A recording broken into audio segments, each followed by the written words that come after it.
Dawn broke over Rantle, greeted by the songbirds flitting about the gardens of the central district. The sounds of life filtered in through the partially opened bedroom windows, along with the cool breeze that brushed over the rich curtains laid over them. Lingering traces of morning dew, freshly baked bread and breakfast from the noble manors nearby tickled his non-existent nostrils. Ainz ul Gaun, the supreme overlord of the great underground tomb of Nazarick, leader of the 41 supreme beings and the absolute ruler of the sorcerer's kingdom and its protectorates, looked up from where he was curled up on his bed. He stirred slightly under his sheets, holding back the urge to wince at a movement that responded to his own in the corner of the room. This is getting worse, isn't it? The more they do it, the more intense it gets. Or he could be imagining it. This was almost certainly the case, as the undead were immune to mind-affecting abilities, and the homunculus maids had none to speak of in the first place. Still, he felt it so keenly that he was driven to suspect that it was indeed a very real thing. As usual, he was being attended to by the maid on duty, one of the 41 homunculus maids who served in a large rotation where each had a shift with him for a day. They followed him everywhere while he was out and about. When he settled down for the night, so too would one of the maids settle down to watch him. It didn't matter which maid was occupying the chair, they all emitted that same indescribable pressure as they stared at him all night. It wasn't relaxing at all, but, at the same time, he could not bear their reactions should he choose to dismiss them from the room. Back in his old world, he would sometimes watch old movies or be shown clips where something called killing intent was employed by expert warriors or foul miscreants. After arriving in this strange new world, he discovered that it was very much a real thing that warriors and the like employed. He felt that what these maids did was very similar, but they weren't trying to intimidate or kill him, they were expressing their intense desire to serve him. The spirit of their awe-inspiring loyalty. Serving intent. If he were to choose between whether he would rather be exposed to killing intent or serving intent, it would be the former, as he could only be slowly roasted in the blaze of the latter. At first, he thought they would get bored of it, or settle into a more relaxed routine. It didn't happen. After giving up on that hope, he thought he might get used to it, but it was not something the meager salaryman named Suzuki Satoru could ever become accustomed to. He placed the book he was reading on the ornate ebony nightstand beside the bed, upon which were several other books. 5 of them were from his old world. 3 covered complex management topics, while the 2 others addressed subjects that were economic and political in nature.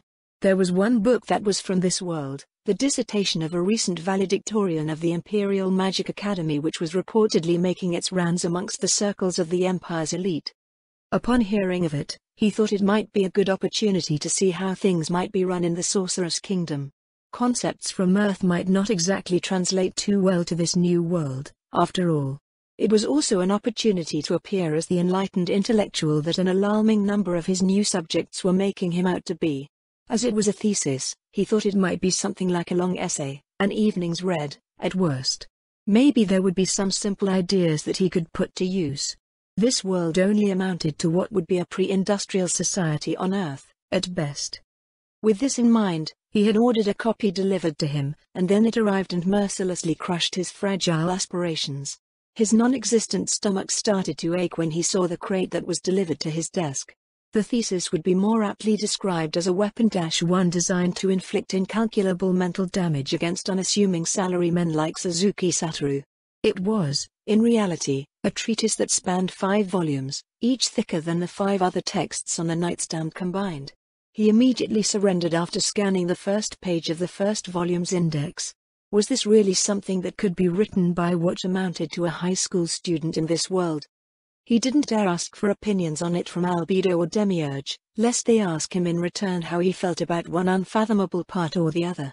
It did end up being put to good use, however. 1 volume rested on the nightstand, while the other texts served as comparative references. Instead of making it look like was reading book after book every night, he could make it look like he was making a study of the thesis and measuring it against other complex titles. If he did manage to scrounge up the will to try and read it, he would be doing just that. There was nothing at all to feel guilty about. Ainz rose from the edge of his bed, glancing over at the maid in the corner. "Good morning, Lumiere." The spectacled maid's refined expression blossomed into a brilliant smile. "Good morning, Ainz Summer." It was a greeting that would have seized the hearts of many a man. Ainz, however, went over to the nearest window without a word in an attempt to appear above its effects. Something itched at him to start some sort of dialogue with the homunculus maid, but he willfully suppressed that, as well. Rather than any of the awkward attempts at being personable that he might have attempted in the past, he was now somewhat versed in how many different aristocrats in various places acted around their households. This was mostly through observing them remotely rather than any formal study, but he felt that he had the gist of it. Lumiere went about her work around the room, and Ainz looked out onto the street, hands clasped behind his back. The former mayor's manor was in a more quiet and secluded part of the district, but he could still occasionally see people passing by in the street down the lane. The singing birds had taken wing the moment he had appeared in the window, leaving only the sound of the wind. How lonely is that, or maybe it's to be expected. He was undead now, after all. Like the settings of many a game and story, this world was one where the undead were viewed as the enemy of all who lived. Ainz felt that it was fortunate enough that he wasn't compelled to act the part, and that, unlike those games and stories, the opinions of the people in this world could be gradually turned. "By your leave, Ainz Summer," Lumiere's voice came from across the room. "This one will now notify the next maid on duty." Umu. The door clicked shut behind her, and Ainz turned around. Lumiere had left the room absolutely spotless, and he could only wonder how one could accomplish this in a mere span of minutes. The door opened again. "Good morning, Ainz Summer." "Good morning, Decrement," he nodded solemnly. "Is there anything that requires my attention?" "Yes, Ainz Summer," Decrement replied. "You left instructions for us to notify you if anyone had made a submission." "A submission? Ah, you mean a submission to the suggestion box." After achieving a small degree of success with the suggestion box in Nazarick, Ainz decided to see what would happen if he left one in Urantal. He had it set up at the end of the lane to the mayor's manor in place of the letterbox that never seemed to see any use, then told the nearby Hanzos standing watch over the district to prevent anyone else from trying to tamper with it. Despite the anonymous nature and lack of visible guards nearby, the box had remained empty week after week. The appearance of a submission felt like a sign that the people were beginning to develop some trust in him. "Yes, Ainz Summer," Decrement lowered her head. "Please forgive this one for not returning with the submission." "There's no need for an apology," Ainz said. "My orders to the Hanzos regarding the content were intentional. Did anyone see who submitted the suggestion?" "It happened sometime last night, Ainz Summer, and the sentries were instructed to remain silent on the matter." "Did I say that, too?" "No, it was a good thing I said that. Good job, me." He was still feeling a bit singed after Albedo cast her damning judgment on his anonymous suggestion for gym uniforms a few months ago. What she would do to one of the citizens if she knew that they had submitted something of a similar caliber was something that had to be avoided at all costs. Nodding to himself, he made his way out of the bedroom. "Ainz Summer?" He stopped to look over his shoulder. Decrement's usual, energetic look was absent, replaced with a tentative expression. "See, could it be that Ainz Summer is going out to the suggestion box?" "Of course," he replied. "Why do you ask?" "Please send your humble servant with orders to retrieve the submission." Be they a maid or a guardian, the denizens of Nazarick invariably balked whenever Ainz suggested that he personally perform some act below his station. The aristocrats of the region certainly subscribed to this mode of thinking, but he felt he was already far too distant from his subjects and it would do more harm than good. "I understand what you are trying to say," Ainz said, "but there is a specific reason for going myself." Decrement raised her head to look up at him with an uncomprehending expression. Ainz turned back around, continuing on his way to the manor entrance, and the homunculus maid fell in step behind him. "If you placed a suggestion in a box," he asked her, "then found out that I personally went out to read it, how would you feel?" I would be most gratified, Ainz Summer." "Just so," Ainz smiled. "Do you not believe the people would feel the same way?" Of course, he wouldn't be able to read everything if he received a box full of suggestions every day. The citizens that frequented the central district were relatively few, however, mostly consisting of the nobles that made up the local leadership. Any suggestions that they had would most likely affect the lives of many, and he might be able to slowly learn various things about the lands that had come under his rule by reading what they had to say. Eventually, he might even be seen as an attentive leader that was active in the affairs of his own nation, and the rather dismal popularity of the Sorcerer King would rise. They made their way out onto the lane, where the guards stationed at the manor door offered a crisp salute as he passed. The sun was just starting to peek out over the eastern wall, its light reflecting off of the puddles left by the night's rain. He slowed his steps as he approached the street, looking to either side. A pair of household maids from one of the manors in the district abruptly stopped a block away, then scurried down a side street. Ainz sighed. After all this time, the people of the city still feared him.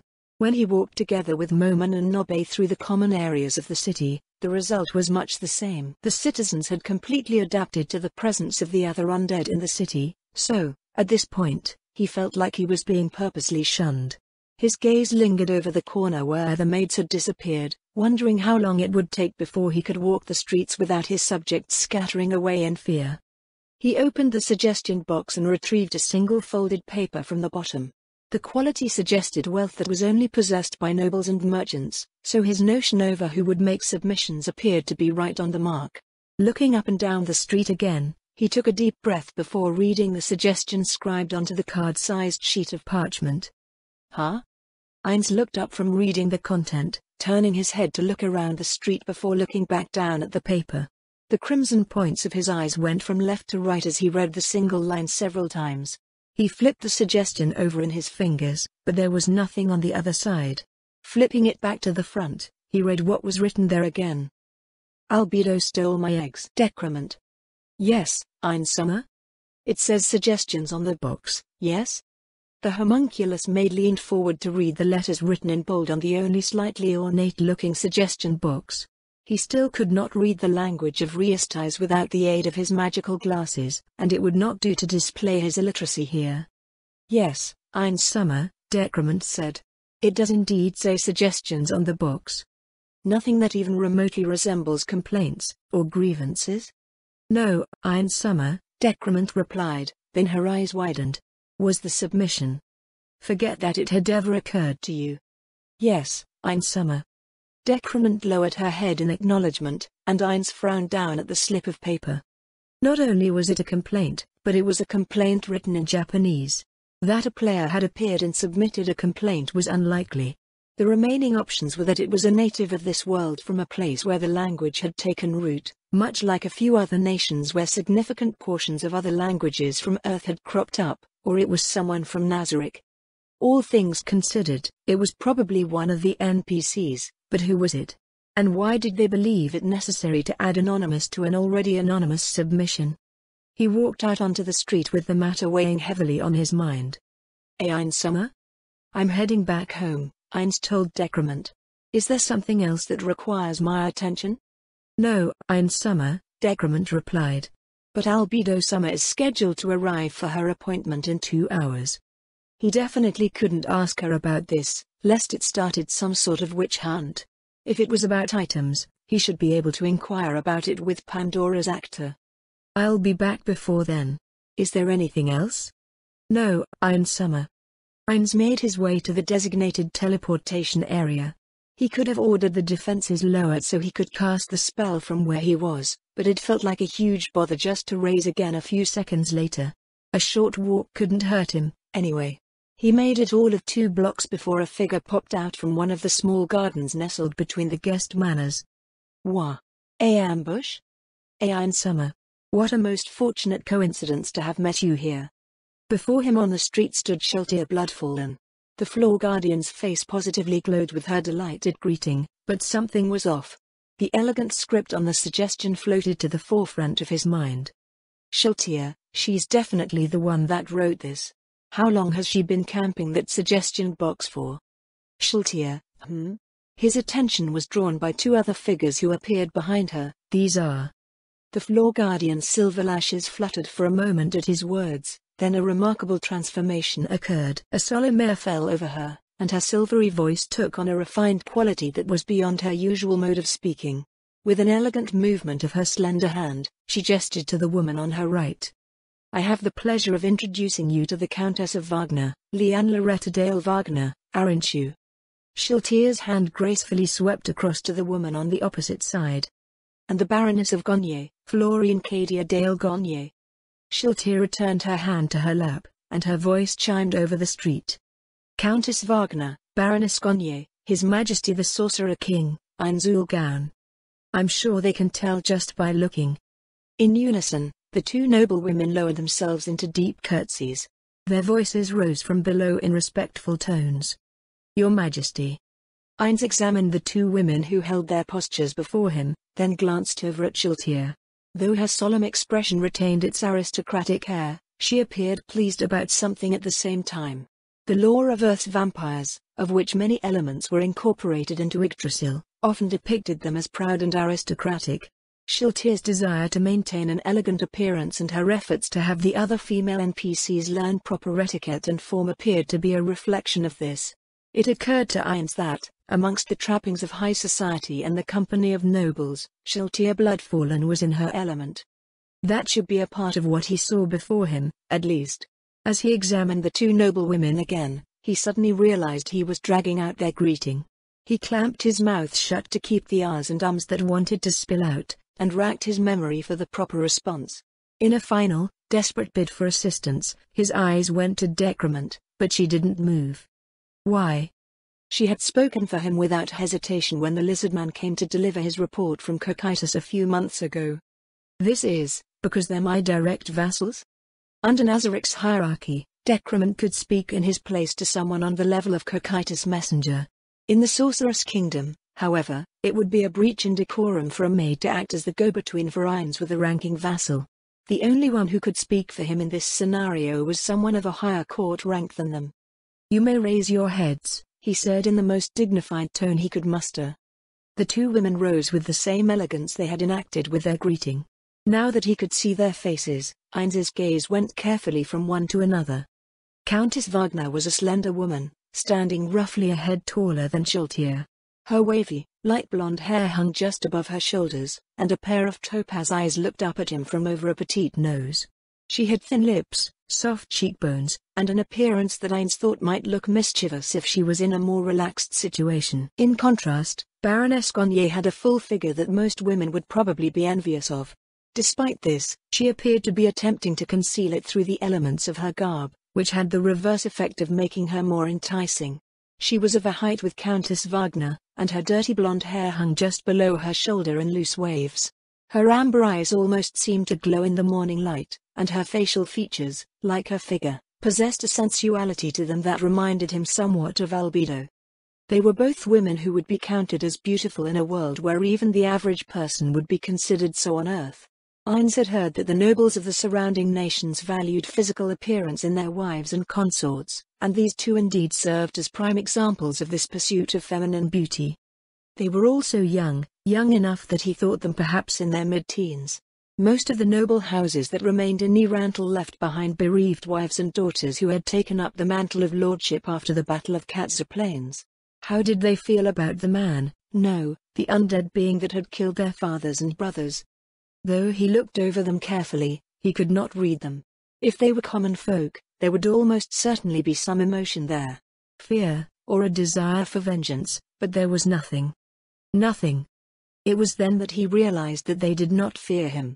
Or at least they did not openly display any fear that they might be harboring. In a city where everyone either cowered or fled, they stood calm and composed not 3 meters away. Was it something significant to note?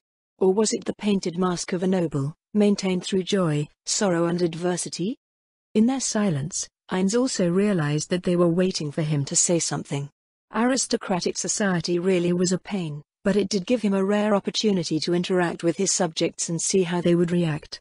He fished around his memory for some appropriate topic. Countess Wagner, you were recently promoted for your progress in improving our nation's infrastructure and logistical capabilities, I believe. How goes your work? This was one thing that he actually did pay attention to, as it heavily affected the Sorceress Kingdom's ongoing attempts to rent out the undead. As powerful as Soul Eaters were by the measures of this world, that power could not be fully harnessed with what was available. The wagons and roads that were used around Nirantal were not designed for the high-speed transportation that the Soul Eaters were capable of. Simply put, they fell apart. Yes, Your Majesty, Countess Wagner replied. Between the new frames being developed under my supervision and test roads being laid with the assistance of dwarven engineers, Things are at the point where heavy freight wagons will remain stable at speeds of up to 20 kilometers an hour. We will be able to move goods from the imperial border to Erantle in less than 6 hours if construction is approved. It was extraordinarily fast by this world's standards. 10 times faster than a freight wagon drawn by a team of a dozen horses on oft-muddy roads of the neighboring Riestais. More, considering that the undead could run without tiring and work day and night without complaint. Soul Eaters would become both the fastest and the most cost-effective means of transport by far with these advancements in logistics. Ainz slowly nodded his head. What of the options outside of our borders? That would be dependent on the roads, Your Majesty, she said. The Empire will enjoy the full benefits of Soul Eaters if they can be convinced to build and maintain the same standard of infrastructure, but the temples are sure to oppose their use. The dwarves already have that standard of infrastructure, and they appear to be willing to rent undead labor after the Ministry of Transportation's work with their recent migration. Understandably, the world at large has a negative impression of the undead, so that will continue to be our main hurdle when it comes to marketing any sort of undead labor. So it seems, Ainz said. Tell me, how do you personally feel about the use of undead labor? I would use them where I could, Countess Wagner replied, but we cannot get too far with them yet.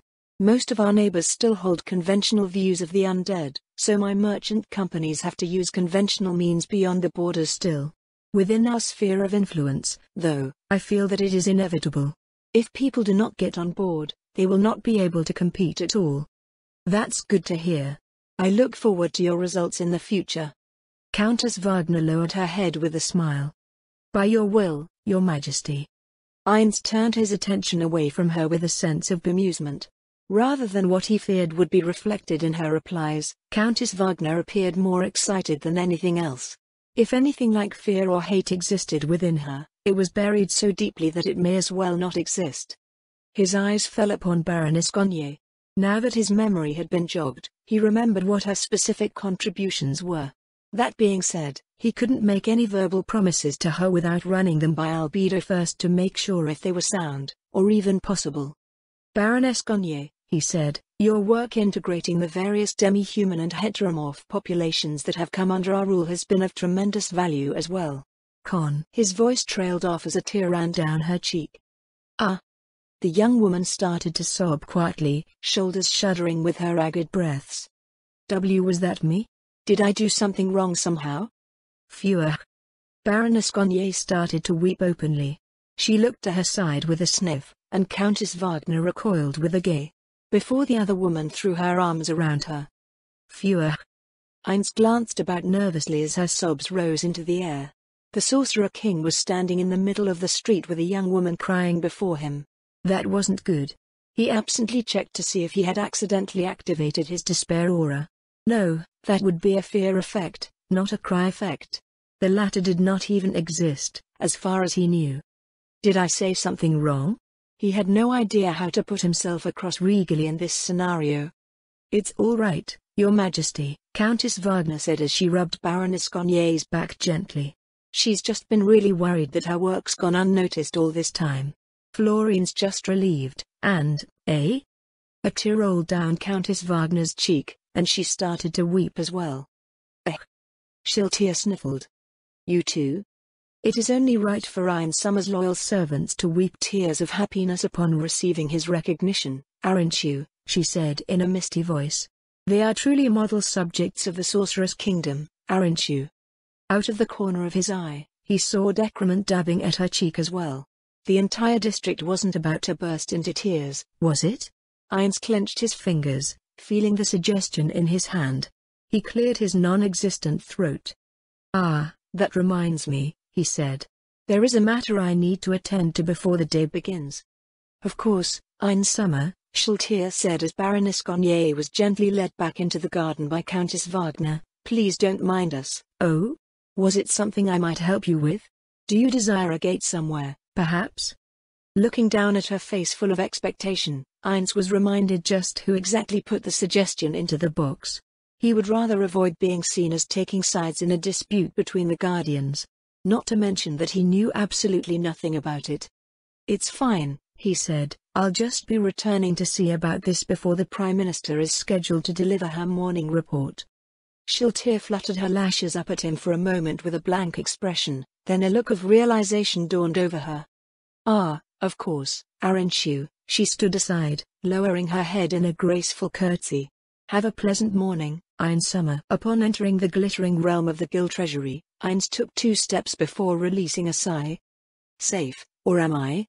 The remainder of his stroll to the teleportation area in the central district was uneventful, though he had half expected Albedo to pop out of another garden along the way to counter Shiltir in, whatever it was.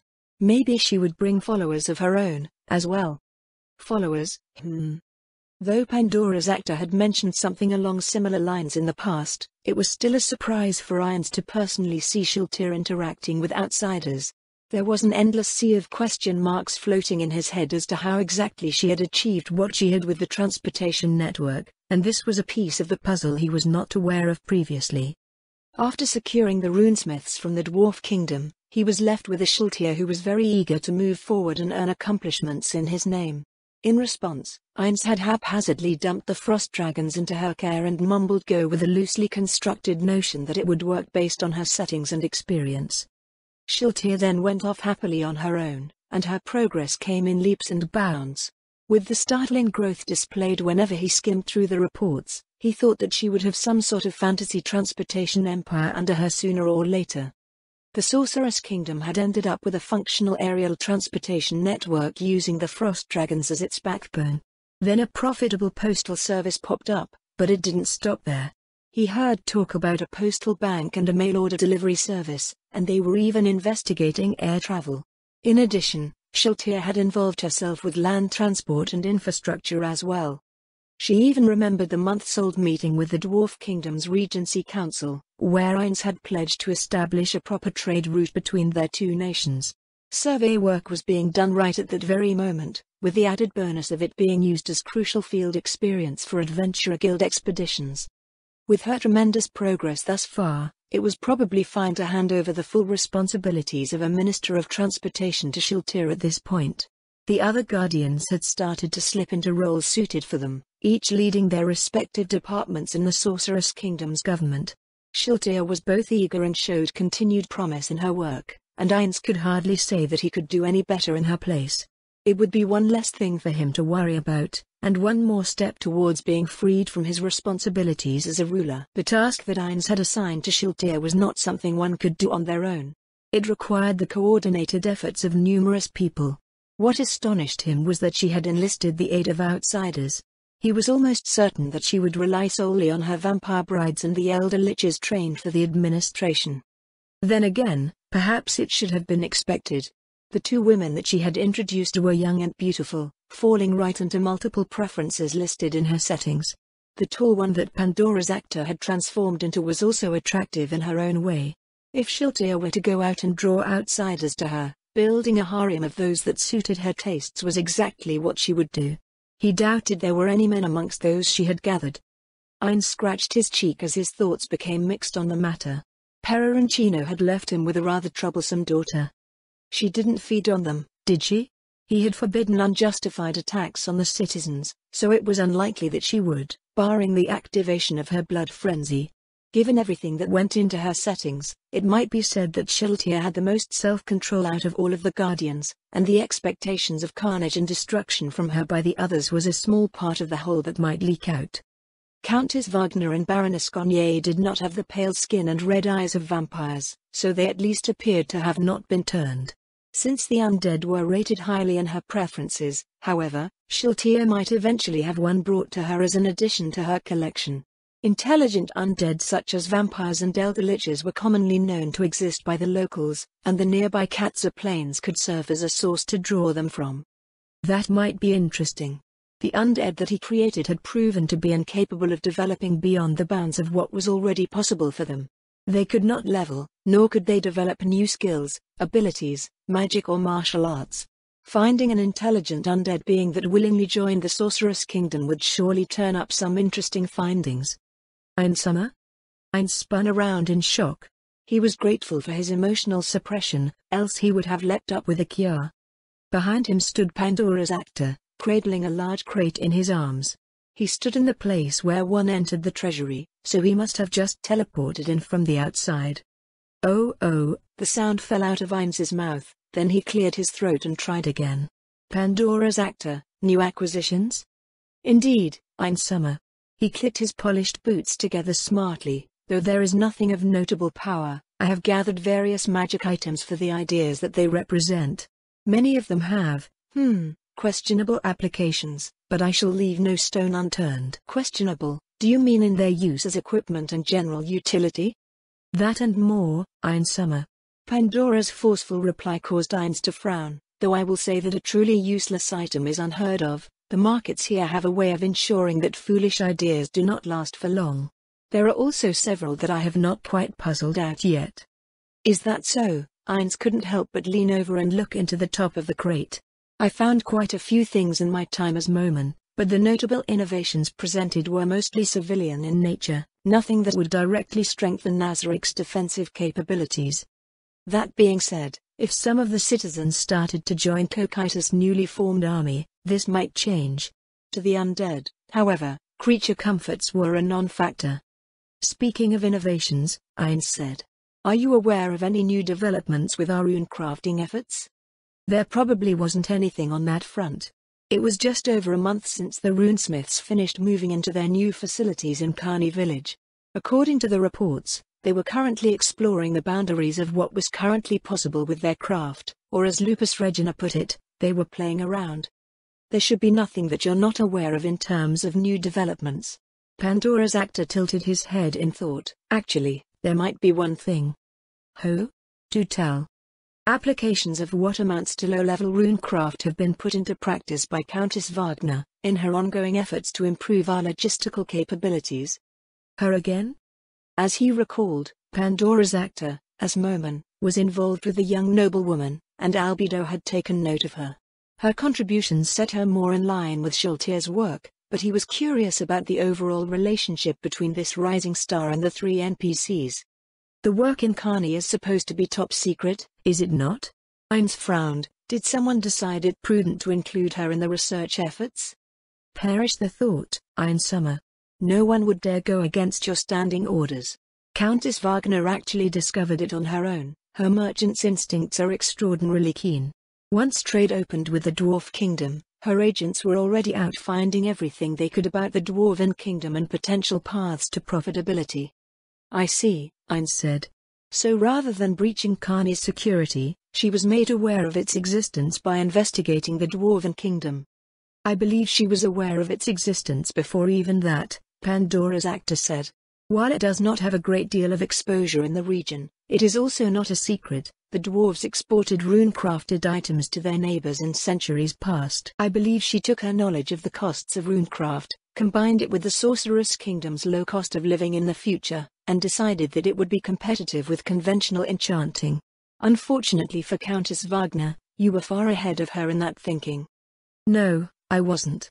The thought hadn't crossed his mind at all, but he couldn't say that he only conceived of visiting the dwarves because he didn't know anything about runecraft at all.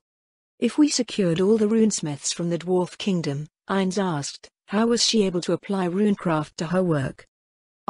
Well, Pandora's actor shifted the crate in his arms. She spoke to me at length about it, asking what happened to the runesmiths that migrated here after you visited the Dwarf Kingdom. I couldn't tell her about Kani or their research, but I did confirm with the runesmiths that they could fashion the runes she was looking for. Within a day, she had come up with the design of a wagon that incorporated the use of those runes. Eins could only remain silent in the face of such an ambitious talent. There were a number of them in the Sorceress Kingdom, but the nobles were the ones with the means to pursue their ambitions independently, and they did so without hesitation. You have my most profuse apologies if I overstepped my bounds, Eins Summer. No, the faster we have a marketable product for the runecraft industry, the better. Perhaps my initial expectations were for something flashier that would put our products in the spotlight.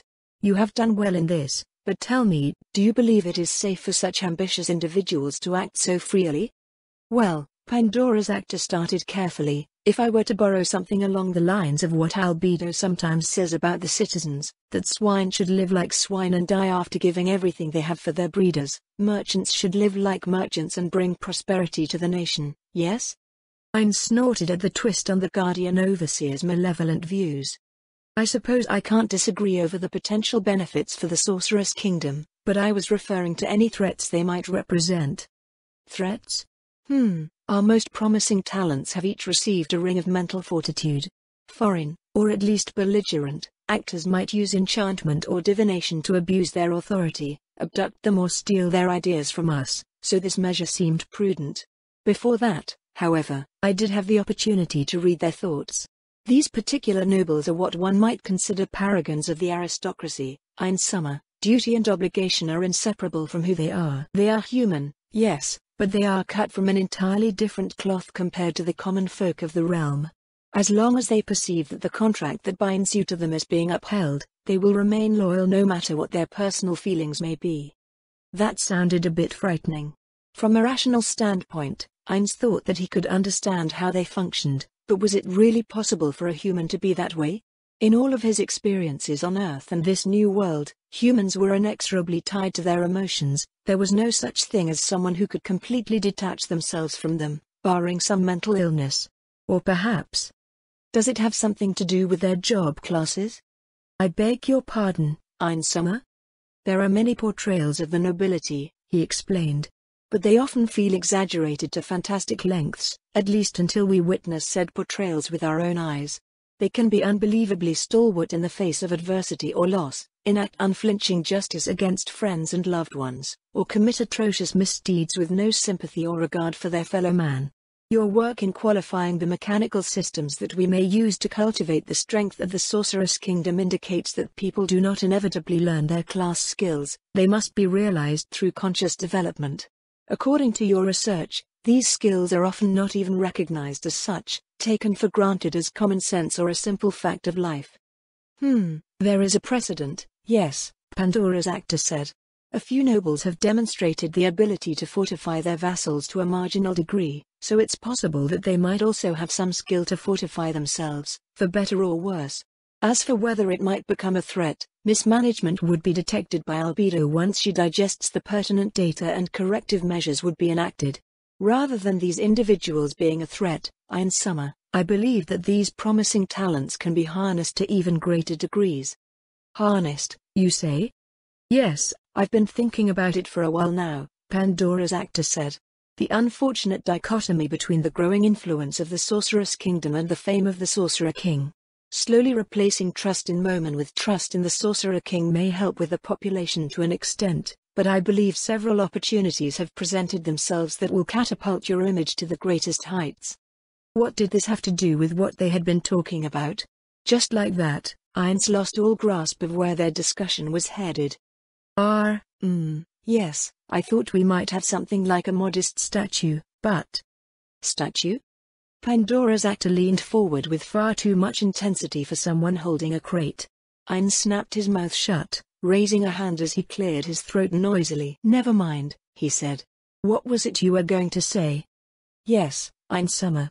The use of Momen as a means to solidify trust in the person of the Sorcerer King is sound in principle, Pandora's actor stated, but is there a reason why we do not take this principle further?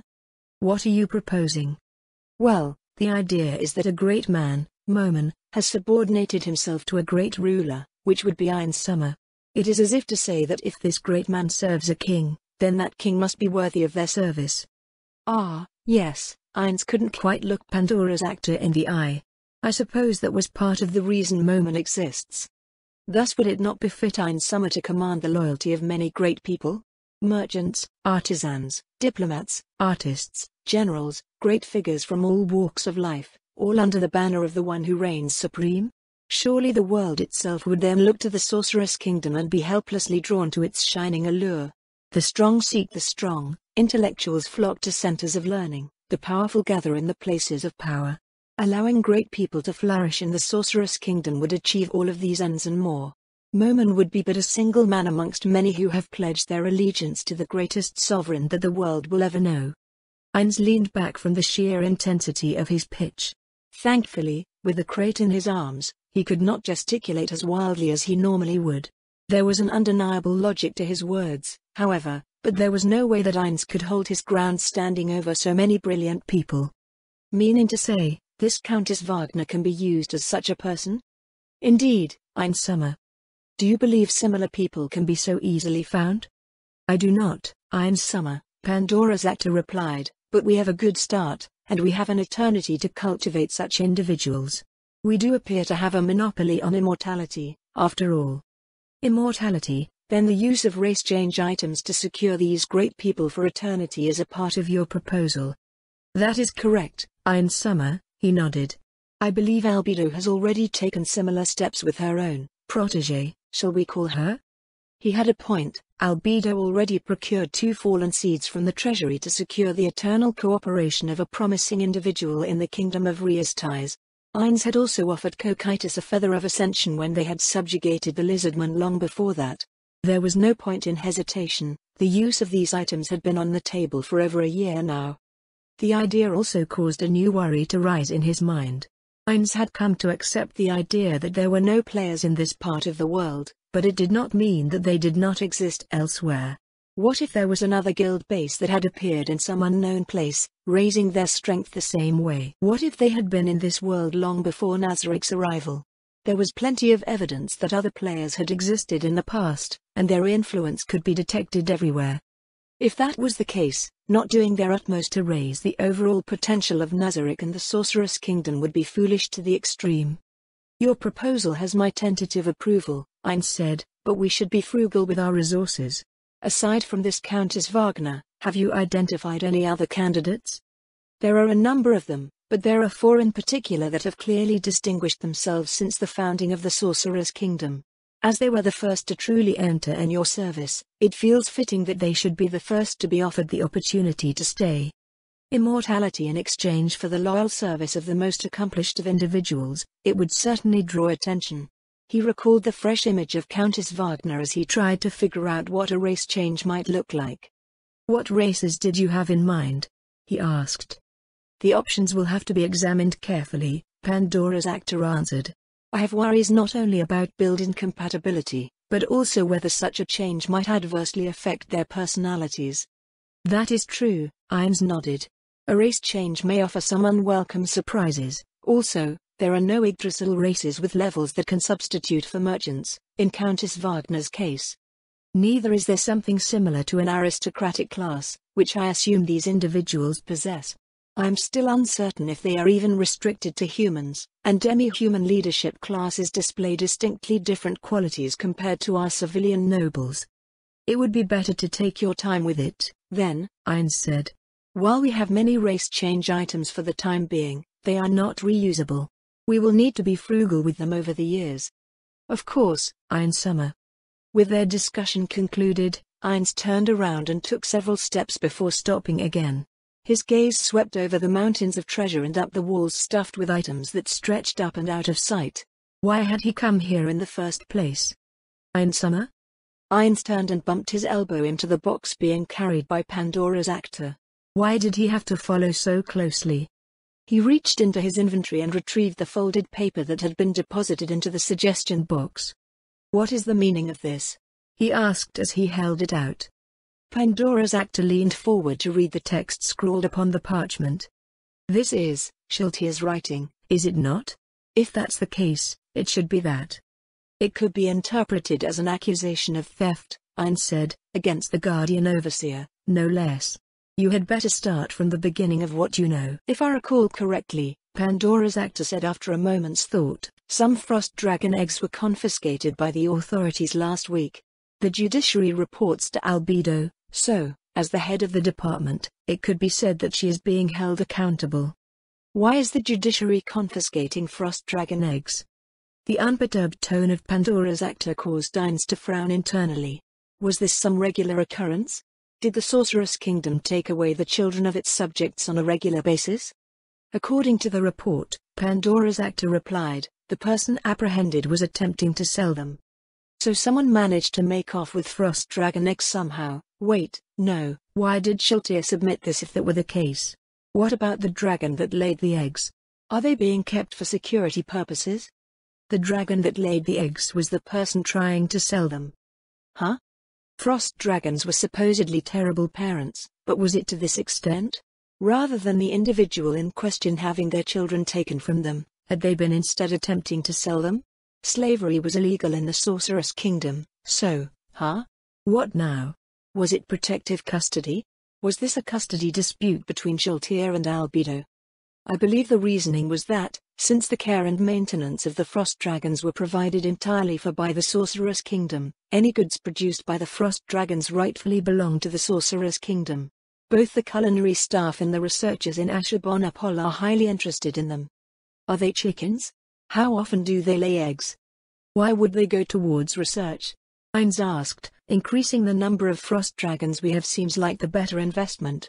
It would be, Pandora's actor answered, but, in this case, the eggs were not fertilized. Then say so in the first place. Ainz wanted to violently shake the doppelganger. Is Shaltir aware of this?